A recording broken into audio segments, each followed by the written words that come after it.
Sometimes it doesn't really mean anything. In "it's raining," what is it? The sky? The clouds? The weather? There's no clear answer. So it is just a marker. It fills the subject's position because English requires a subject. You see this everywhere. It's cold, it's late, it's raining, it's difficult.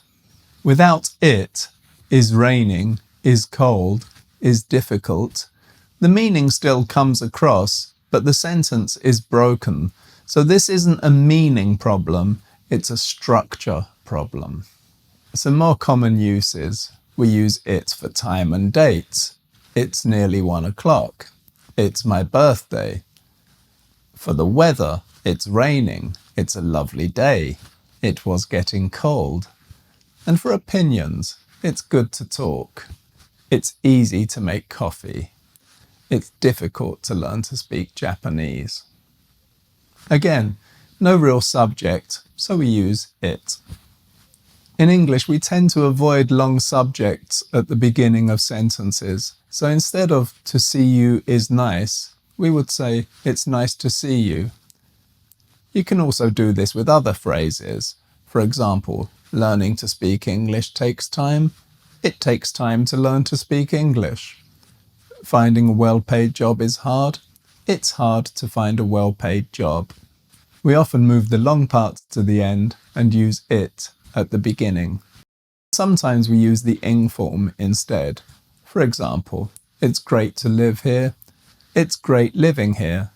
Both are correct. But be careful. It's important to learn English, not it's important learning English.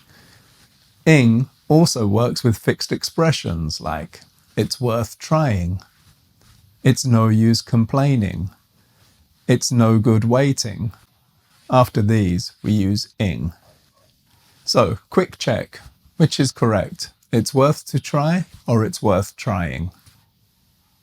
That's right, it's worth trying. We can also use it in the middle. So, I found it difficult to understand.